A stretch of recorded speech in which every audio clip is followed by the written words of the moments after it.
Hello दोस्तों, अब हम पढ़ेंगे दूसरा चैप्टर भूमि, मृदा, जल, प्राकृतिक वनस्पति और वन्य जीवन संसाधन।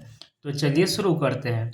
तंजानिया, जो कि अफ्रीका कॉन्टिनेंट का एक देश है, वहाँ के एक छोटे गांव में माम्बा पानी लाने के लिए प्रातः शीघ्र उठती है।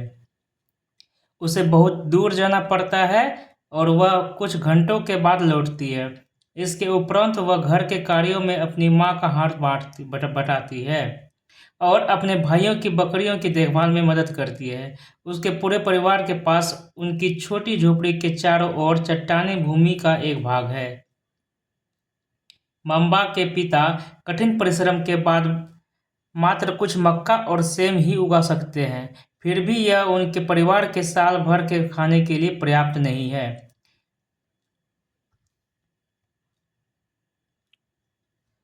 पीटर न्यूजीलैंड के भेड़ पालन प्रदेश के मध्यवर्ती भाग में रहता है, जहां उसका परिवार ऊन प्रक्रम करने का कारखाना चलाता है। प्रतिदिन जब पीटर स्कूल से लौटता है, वह अपने चाचा को अपनी भेड़ों की देखभाल करते हुए देखता है। उनका भेड़ों का बाड़ा कुछ दूरी पर पहाड़ियों से लगे हुए एक विस्तृत घास के मैदान पर स्थित है। वहाँ नवीनतम प्रौद्योगिकी का उपयोग करते हुए एक वैज्ञानिक विधि से इसका प्रबंध किया जाता है। पीटर का परिवार जैविक कृषि द्वारा सब्जियां भी उगाता है। माम्बा और पीटर विश्व के दो विभिन्न स्थानों में रहते हैं और उनके जीवन व्यतीत करने में बहुत अंतर है। यह विभिन्नता भूमि की गुणवत्ता, मृदा, जल, प्राकृतिक वनस्पति, प्राणियों और प्रौद्योगिकी के उपयोग की भिन्नता के कारण है। इन स्थानों का एक दूसरे से भिन्न होने का मुख्य कारण यह इस प्रकार के संसाधनों की उपलब्धता है। क्या आप जानते हैं, विश्व की 90% जनसंख्या भूमि क्षेत्र के 30% भाग पर ही रहती है ना। विश्व की जो 90% जनसंख्या है, वह भूमि क्षेत्र का 30% भाग पर ही रहती है। शेष 70% भूमि पर या तो विरल जनसंख्या है या वह निर्जन है। अब पढ़ते हैं भूमि के बारे में। सभी महत्वपूर्ण प्राकृतिक संसाधनों में भूमि भी शामिल है। भूपृष्ठ के कुल क्षेत्रफल का लगभग 30% भाग भूमि है। यही नहीं, इस थोड़े से प्रतिशत के भी सभी भाग आवास योग्य नहीं है। मुख्यतः भूमि और जलवायु के भिन्न भिन्न लक्षणों के कारण विश्व के विभिन्न भागों में जनसंख्या का वितरण असमान पाया जाता है। ऊबड़ खाबड़ स्थलाकृति, पर्वतों के तीव्र ढाल और जलाक्रांत संभावित निम्न क्षेत्र, मरुस्थल क्षेत्र एवं वन क्षेत्र सामान्यतः विरल अथवा निर्जन है। उर्वर मैदानों और नदी घाटियों में कृषि के लिए उपयुक्त भूमि उपलब्ध है, इसलिए ये स्थान विश्व के सघन बसे क्षेत्र हैं। ठीक ना। अब भूमि का उपयोग के बारे में जानते हैं। भूमि का उपयोग विभिन्न कार्यों के लिए किया जाता है, जैसे कृषि के लिए, वानिकी के लिए, खनन के लिए, सड़कों और उद्योगों की स्थापना करने के लिए। साधारणतः इसे भूमि उपयोग ही कहते हैं। क्या आप माम्बा और पीटर के परिवारों के भूमि उपयोग के विभिन्न तरीकों की सूची बना सकते हैं? भूमि का उपयोग भौतिक कारकों द्वारा निर्धारित किया जाता है, जैसे स्थलाकृति, मृदा, जलवायु, खनिज और जल की उपलब्धता। मानवीय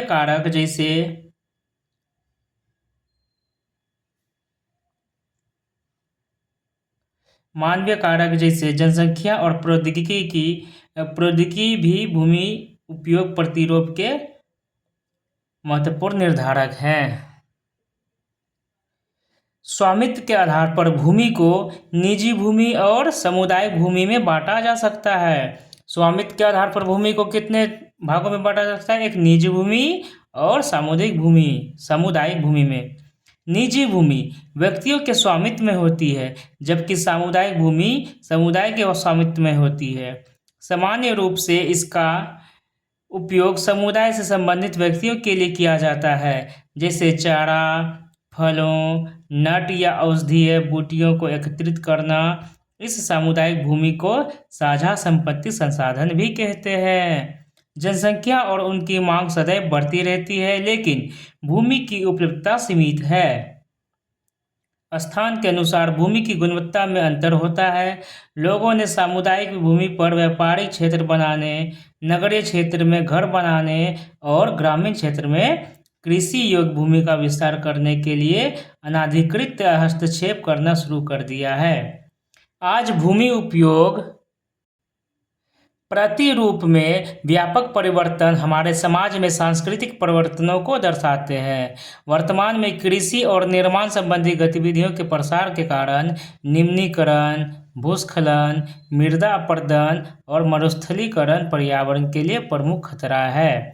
वर्तमान में कृषि और निर्माण संबंधी गतिविधियों के लिए, है ना, कृषि और निर्माण संबंधी गतिविधियों के प्रसार के लिए निम्नीकरण भूमि का होना शुरू हो गया, भूस्खलन होना शुरू हो गया, मृदा अपरदन होना शुरू हो गया, मरुस्थलीकरण होना शुरू हो गया। ये पर्यावरण के लिए क्या है? प्रमुख खतरा है। भूमि संसाधन का संरक्षण। अब भूमि का जो संसाधन का है हमको संरक्षण करना है, कैसे करेंगे? बढ़ती जनसंख्या तथा इसकी बढ़ती मांगों के कारण वन, भूमि और कृषि योग्य भूमि का बड़े पैमाने पर विनाश हुआ है। इससे इस प्राकृतिक संसाधन के समाप्त होने का डर पैदा हो गया है। इसलिए विनाश की वर्तमान दर को अवश्य ही रोकना चाहिए। वन रोपण,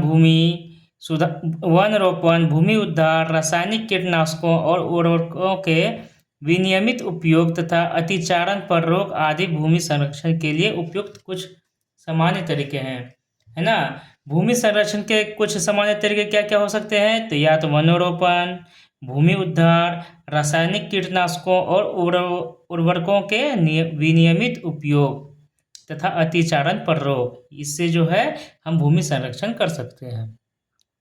अब पढ़ते हैं मृदा के बारे में। पृथ्वी के पृष्ठ पर दानेदार कणों के आवरण की पतली परत मृदा कहलाती है ना।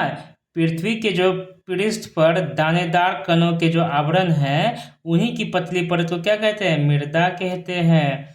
यह भूमि से निकटता से जुड़ी हुई है। स्थल रूप मृदा के प्रकार को निर्धारित करते हैं। मृदा का निर्माण चट्टानों से प्राप्त खनिजों और जैव पदार्थ तथा भूमि पर पाए जाने वाले खनिजों से होता है। यह अपक्षय की प्रक्रिया के माध्यम से बनती है ना। मृदा जो है अपक्षय की प्रक्रिया से बनती है। खनिजों और जैव पदार्थों का सही मिश्रण मृदा को उपजाऊ बनाता है ना। यहाँ देखिए एक शब्दावली है कि अपक्षय क्या है? कि तापमान परिवर्तन, तुषार क्रिया, पौधों, प्राणियों और मनुष्य के क्रियाकलाप द्वारा अनावरित शैलों का टूटना ही और क्षय होना ही अपक्षय कहलाता है। क्या आप जानते हैं केवल 1 सेंटीमीटर मृदा को बनाने में सैकड़ों वर्ष लग जाते हैं? चलिए समझते हैं यहाँ पर मृदा के बारे में। मृदा है ये जलवायु, तापमान, वर्षा, अपक्षय और ह्यूमस निर्माण की दर को प्रभावित करता है। यह समय मृदा है ना परिच्छेदिका की मोटाई को निश्चित करता है। वनस्पति, प्राणी जात और सूक्ष्म जीव ह्यूमस निर्माण की दर को प्रभावित करते हैं। उच्चावच, तुंगता और ढाल मृदा के संचय को निर्धारित करते हैं। जनक सेल, रंग, गठन, रासायनिक गुणधर्म, खनिज मात्रा, पारगम्यता को निर्धारित करती है। अब पढ़ते हैं थोड़ा सा हम भूस्खलन सबके बारे में। भूस्खलन को सामान्य रूप से सैल, मलबा या ढाल से गिरने वाली मिट्टी के बृहद संचालन के रूप में परिभाषित किया जाता है। वे प्रायः भूकंप, बाढ़ और ज्वालामुखी के साथ घटित होते हैं। भूस्खलन लंबे समय तक भारी वर्षा होने से भूस्खलन होता है। भूस्खलन में क्या होता है कि आप ये पहाड़ी पर से मिट्टी धंसने है ना अलग होकर नीचे आना शुरू हो जाता है। इसी को भूस्खलन कहते हैं। भू मतलब जमीन, स्खलन मतलब गिरना, तो जमीन का ऊपर से गिरना। यह नदी के प्रवाह को कुछ समय के लिए अवरुद्ध कर देता है। नदी अवरुद्धता के अचानक फूट पड़ने से निचली घाटियों के आवासों में विध्वंस आ जाता है। पहाड़ी भूभाग में भूस्खलन एक मुख्य और विस्तृत रूप से फैली प्राकृतिक आपदा है जो प्रायः जीवन और संपत्ति को आघात पहुंचाती है और चिंता का एक मुख्य विषय भी है। एक वस्तु स्थिति अध्ययन। हिमाचल प्रदेश के किन्नौर जिले में रेकोंगपिओ के निकट पंजी गांव में बड़े भूस्खलन के कारण राष्ट्रीय महामार्ग 22 की पुरानी हिंदुस्तान तिब्बत सड़क का 200 मीटर तक का भाग नष्ट हो गया। यह भूस्खलन पंजी गांव में तीव्र विस्फोट द्वारा हुआ था। विस्फोटन के कारण ढाल का यह कमजोर क्षेत्र नीचे गिर गया, जिसके कारण सड़क और गांव के आसपास के क्षेत्रों को क्षति पहुंची। पंजी गांव को किसी संभावित मानव विनाश से बचाने के लिए पूर्ण रूप से खाली करा दिया गया। न्यूनीकरण क्रियाविधि ये क्या है? वैज्ञानिक प्रविधियों के विकास से हम समझने की शक्ति मिलती है कि भूस्खलन उत्पन्न होने के कौन कौन से कारण हैं और उनका प्रबंधन कैसे करना है। भूस्खलन को रोकने की कुछ प्रविधियां निम्न है। पहला, भूस्खलन प्रभावित क्षेत्रों का मानचित्र बनाकर इसमें प्रभावित होने वाले स्थानों को इंगित करना। इस प्रकार इन क्षेत्रों को आवास बनाने के लिए छोड़ा जा सकता है। भूमि को खिसकने से बचाने के लिए प्रतिधारी दीवार का निर्माण करना। भूस्खलन को रोकने का सबसे प्रभावी तरीका वनस्पति आवरण में वृद्धि करना है। सतही अपवाह तथा झरना प्रवाह के साथ साथ भूस्खलन की गतिशीलता को नियंत्रित करने के लिए पृष्ठ अपवाह नियंत्रण उपाय कार्यान्वित किए गए हैं। तो इस प्रकार यह चैप्टर समाप्त हुआ। चैप्टर नहीं समाप्त हुआ, वो जो टॉपिक पढ़े ना वो समाप्त हुआ। आगे पढ़ते इसी चैप्टर में मृदा निर्माण के कारण। अब मृदा निर्माण के कारक पढ़ेंगे कि मृदा का निर्माण का क्या कारक है। मृदा निर्माण के मुख्य कारक जनक शैल का स्वरूप और जलवायवीय कारक है। मृदा निर्माण के मुख्य कारक क्या है? जनक शैल का स्वरूप और जलवायविक कारक है। मृदा निर्माण के अन्य कारक स्थलाकृति, जैव पदार्थों की भूमिका और मृदा निर्माण के संगठन में लगा समय है। अलग अलग स्थानों में ये भिन्न भिन्न है। मृदा की निम्नीकरण और संरक्षण के उपाय। मृदा के निम्नीकरण और संरक्षण के उपाय क्या क्या है? मृदा अपरदन और क्षीणता मृदा संसाधन के लिए दो मुख्य खतरे हैं। मानवीय और प्राकृतिक दोनों ही कारकों से मृदाओं का निम्नीकरण हो सकता है। मृदा के निम्नीकरण में सहायक कारक वनोन्मूलन, अतिचारण, रासायनिक उर्वरकों और कीटनाशकों का अत्यधिक उपयोग है। वर्षा दोहन, भूस्खलन और बाढ़ है। मृदा संरक्षण की कुछ विधियां निम्न प्रकार हैं। मल्च बनाना, पौधे के बीच अनावृत भूमि जैव पदार्थ जैसे प्रवाल से ढक दी जाती है। इससे मृदा की आर्द्रता रुकी रहती है। पहला है मल्च बनाना। ये कैसे होता है कि पौधों के बीच जो अनावृत भूमि है जैव पदार्थ जैसे प्रवाल से ढक दी जाती है। दूसरा है वेदिका। ये है मृदा संरक्षण के उपाय। पहला है मल्च बनाना, दूसरा है वेदिका फार्म। चौड़े समतल सोपान अथवा वेदिका तीव्र ढालों पर बनाए जाते हैं ताकि सपाट सतह फसल उगाने के लिए उपलब्ध हो, है ना। इनसे पृष्ठ प्रवाह और मृदा अपरदन कम होता है। अब पढ़ते हैं समोच्च रेखीय जुताई। एक पहाड़ी ढाल पर समोच्च रेखाओं के समांतर जुताई ढाल से नीचे बहते जल के लिए एक प्राकृतिक अवरोध का निर्माण करती है। यह है समोच्च रेखीय जुताई। यह है वेदिका फॉर्म। अब पढ़ते हैं रक्षक मेखलाएं। ये है रक्षक मेखलाएं।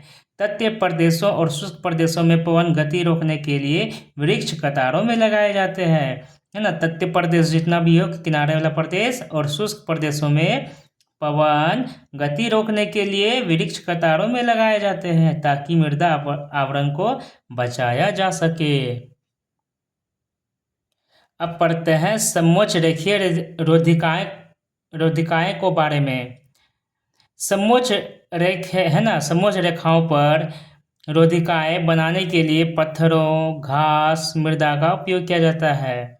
रोधिकाओं के सामने जल एकत्र करने के लिए खाइयां बनाई जाती है ना। चलिए आगे पढ़ते हैं।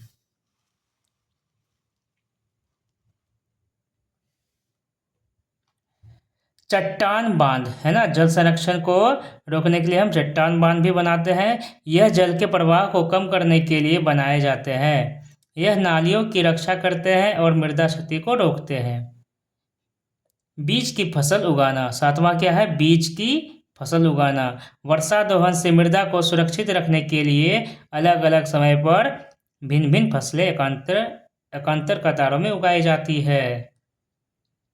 तो मृदा संरक्षण की कुछ विधियां कौन कौन सी है, जैसे मल्च बनाना, दूसरा है वेदिका फार्म, तीसरा है समोच्च रेखीय जुताई, चौथा है रक्षक मेखलाएं, पांचवा है समोच्च रेखीय रोधिकाएं, छठा है चट्टान बांध और सातवां है बीज की फसल।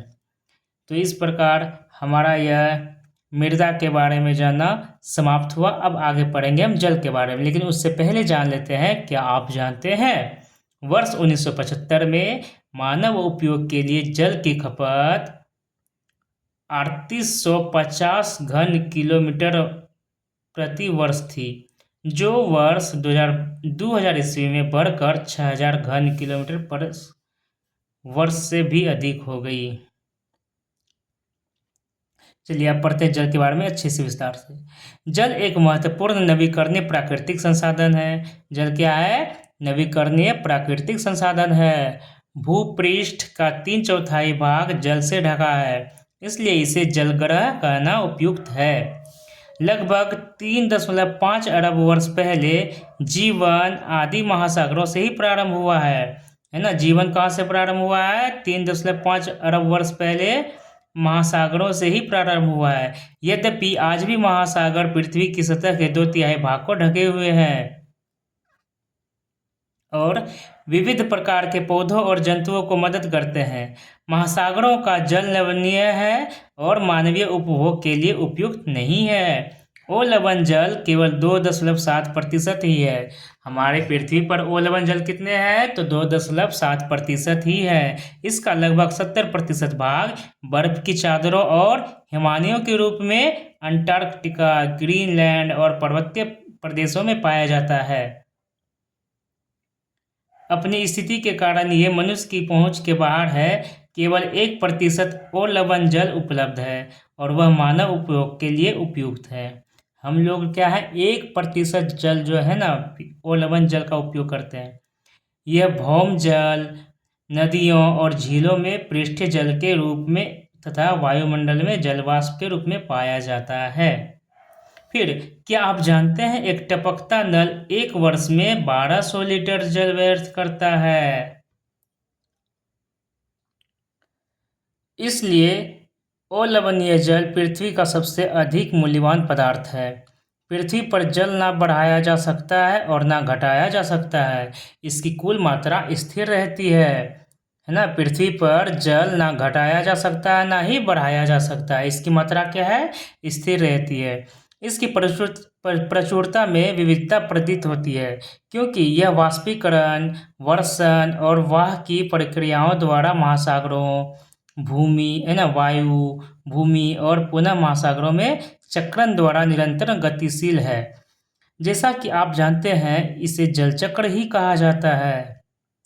मनुष्य जल की बड़ी मात्रा का उपयोग न केवल पीने और धुलाई में ही करता है, वरन उत्पादन प्रक्रिया में भी करता है।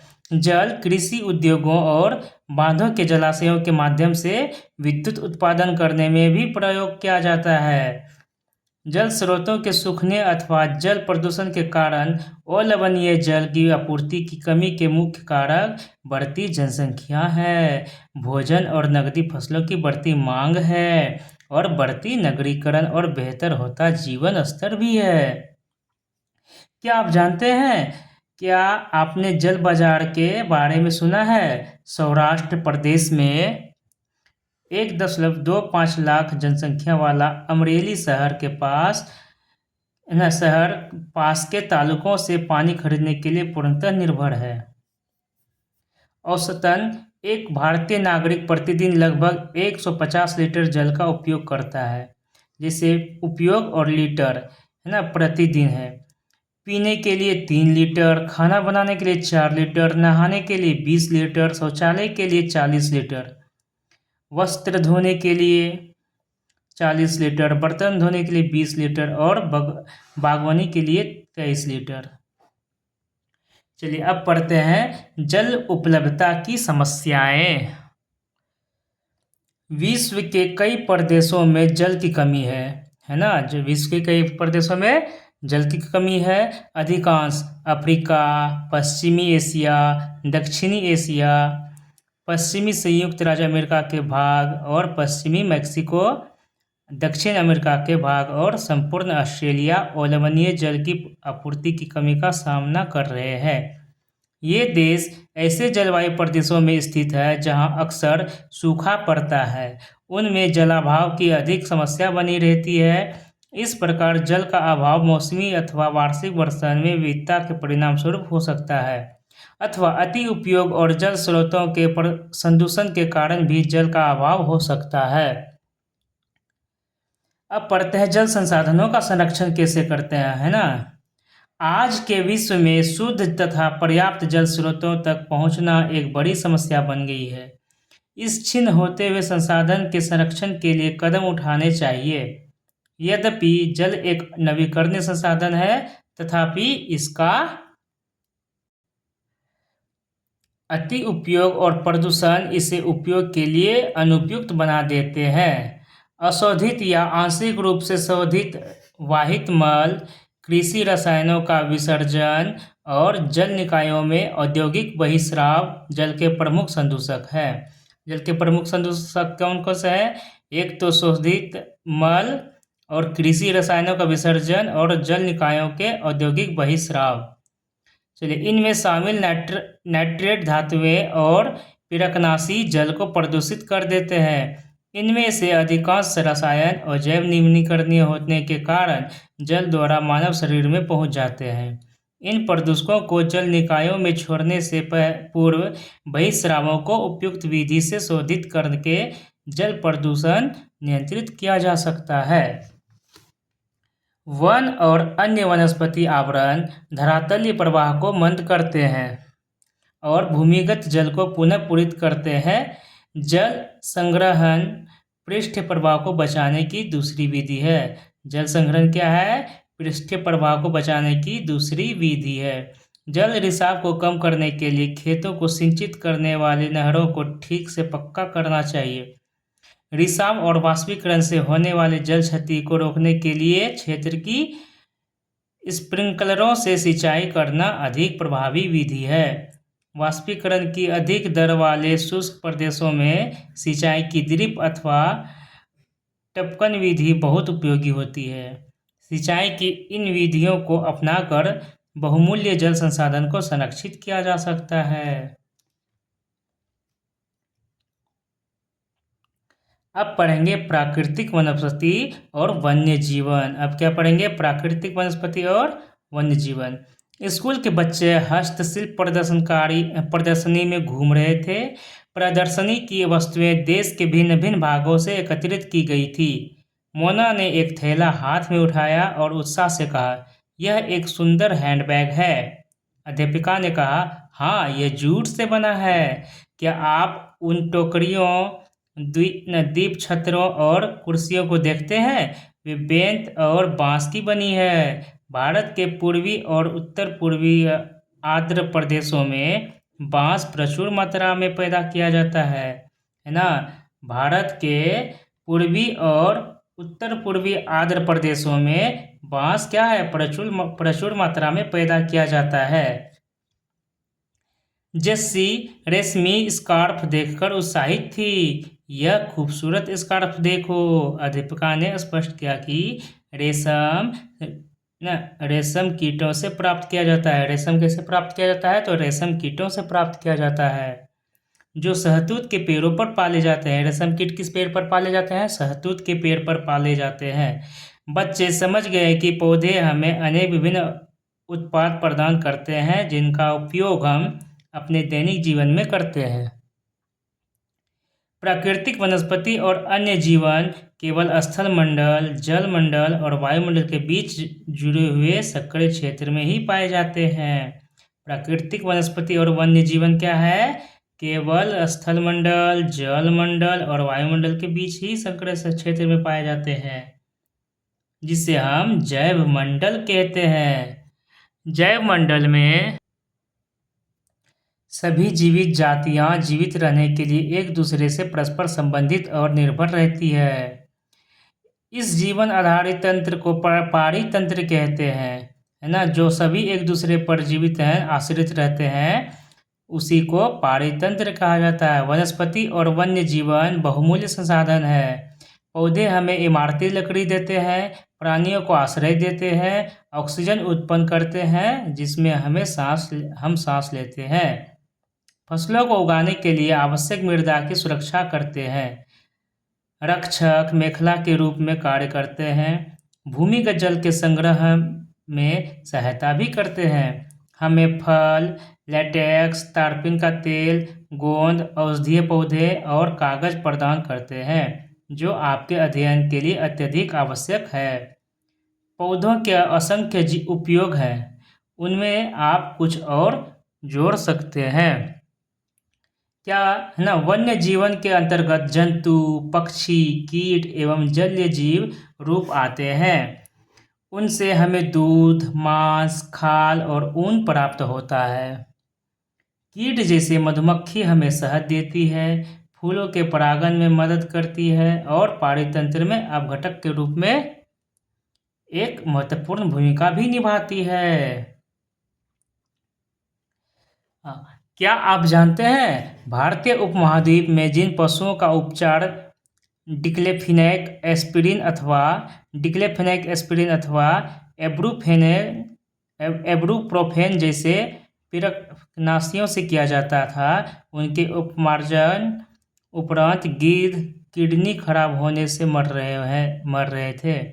पशुओं पर इन औषधियों के उपयोग करने पर प्रतिबंध लगाने का प्रयास किया जा रहा है तथा आरक्षित स्थान पर गिद्ध के प्रजनन के प्रयास किए जा रहे हैं।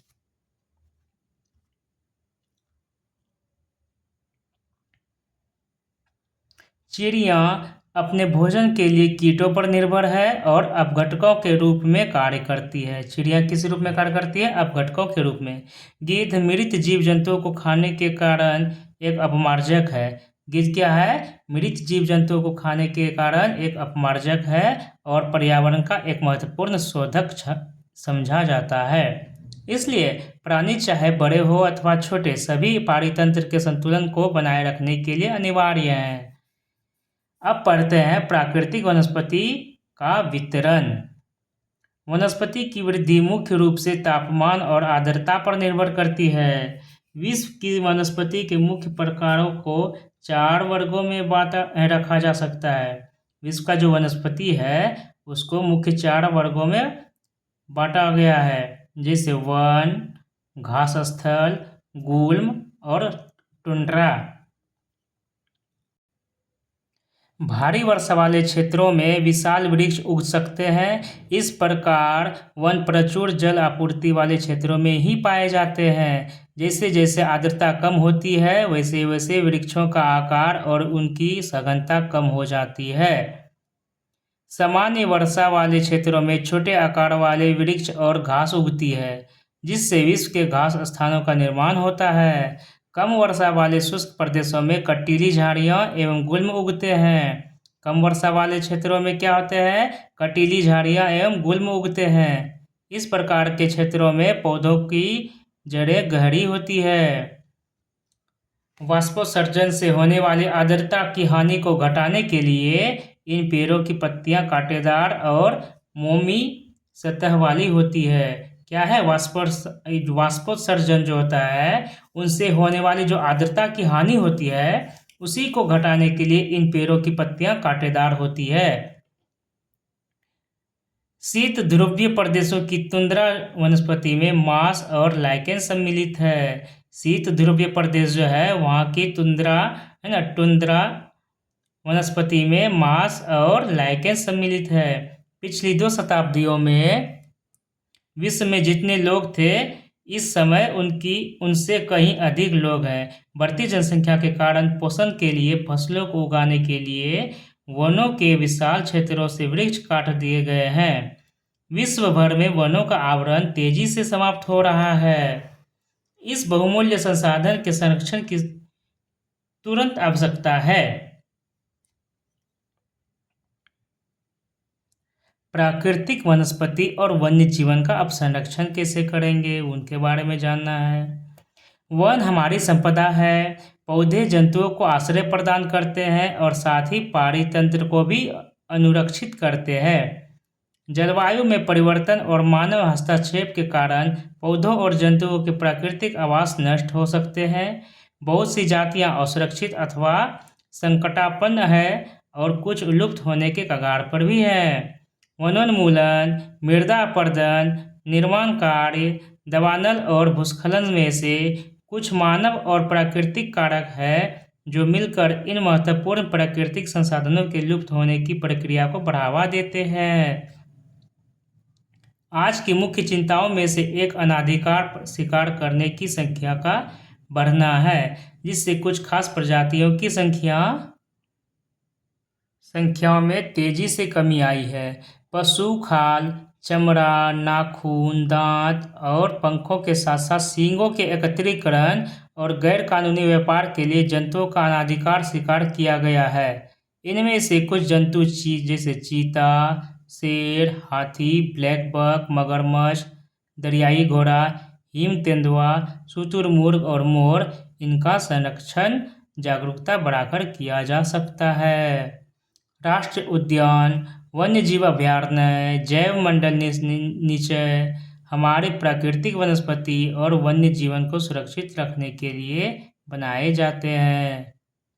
सक्रिय घाटियों, झीलों और आर्द्रभूमि का संरक्षण मूल्यवान संसाधन नष्ट होने से बचाने के लिए आवश्यक है।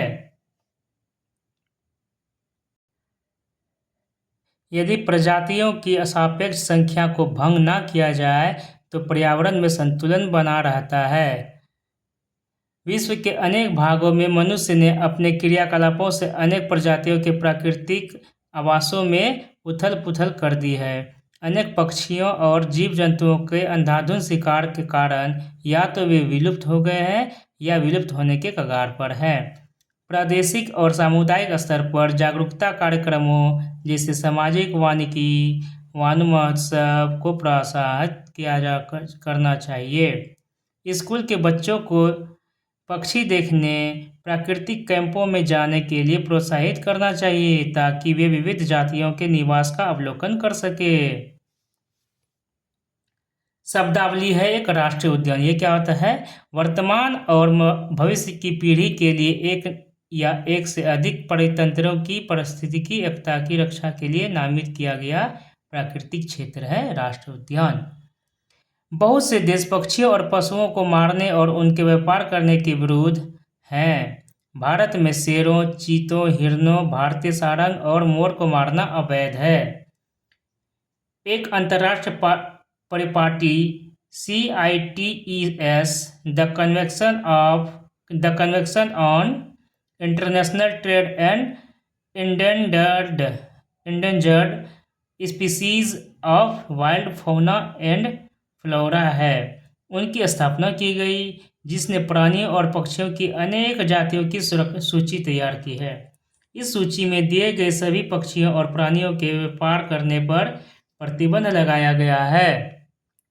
पौधों और प्राणियों का संरक्षण प्रत्येक नागरिक का नैतिक कर्तव्य है। पौधों और प्राणियों का संरक्षण क्या है? प्रत्येक नागरिक का नैतिक कर्तव्य है। एक और शब्दावली आती है कि जैव मंडल निचय क्या है? जैव मंडल निचय यह वैश्विक नेटवर्क द्वारा जुड़े रक्षित क्षेत्रों की एक श्रृंखला है। जैव मंडल निचय क्या है? यह वैश्विक नेटवर्क द्वारा जुड़े रक्षित क्षेत्रों की एक श्रृंखला है जिसे संरक्षण और विकास के बीच संबंध को प्रदर्शित करने के इरादे से बनाया गया है। क्या आप जानते हैं CITES सरकारों के बीच एक अंतर्राष्ट्रीय समझौता है। इसका उद्देश्य यह सुनिश्चित करना है कि वन्य प्राणी एवं पौधों के नमूनों के अंतर्राष्ट्रीय व्यापार से उनके जीवन को कोई खतरा नहीं है। मोटे तौर पर पशुओं की 5000 प्रजातियां और पौधों की 28,000 जातियां रक्षित की गई है। मोटे तौर पर कितना? पशुओं की 5000 जातियां और पौधों की 28,000 जातियां रक्षित की गई है। भालू, डॉल्फिन, कैक्टस, प्रवाल, आर्किड और एलो कुछ उदाहरण हैं। इस प्रकार हमारा यह चैप्टर समाप्त हुआ। अब देख लेते हैं इसके कुछ ऑब्जेक्टिव्स को।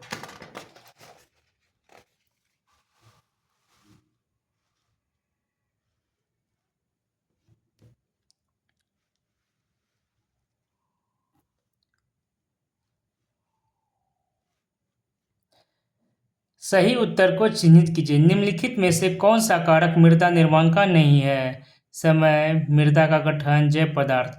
न जैव पदार्थ और मृदा का गठन क्या है? मृदा निर्माण का कारण है। तो ये समय जो है ना मृदा निर्माण का नहीं है। निम्नलिखित में से कौन सी विधि तीव्र ढालों पर मृदा अपरदन को रोकने के लिए सर्वाधिक उपयुक्त है? रक्षक मेखला, मचलिंग या वेदिका कृषि? वेदिका कृषि जो है मृदा अपरदन को रोकने के लिए सर्वाधिक उपयुक्त है। ढालों वाली मृदा। निम्नलिखित में से कौन सा प्रकृति के संरक्षण के अनुकूल नहीं है? बल्ब को बंद कर देना चाहिए जब आवश्यकता न हो। नल को उपयोग के बाद तुरंत बंद कर देना चाहिए। खरीदारी के बाद पॉली पैक को नष्ट कर देना चाहिए। ये क्या है? निम्नलिखित में से कौन सा प्राकृतिक के संरक्षण के अनुकूल नहीं है? तो ये खरीदारी के बाद पॉली पैक को नष्ट कर देना चाहिए। चलिए अब पढ़ते हैं। निम्नलिखित का मिलान कीजिए। भूमि उपयोग, ह्यूमस, चट्टान बांध, जैवमंडल, ये क्या होते हैं? तो भूमि उपयोग भूमि का उत्पादनकारी उपयोग होता है। ह्यूमस क्या है? तो ऊपरी मृदा पर निक्षेपित जैव पदार्थ, उसी को ह्यूमस कहते हैं, जो हमारी मृदा पर ऊपरी मृदा पर निक्षेपित किए जाते हैं। चट्टान बांध क्या है? मृदा अपरदन को रोकता है। चट्टान बांध क्या करता है? मृदा अपरदन को रोकता है। जैव मंडल क्या है? तो स्थल मंडल, जल मंडल और वायुमंडल के बीच जुड़ा एक संकरा क्षेत्र है। तो इस प्रकार यह चैप्टर समाप्त होता है। अब मिलते हैं आपसे अगले चैप्टर में।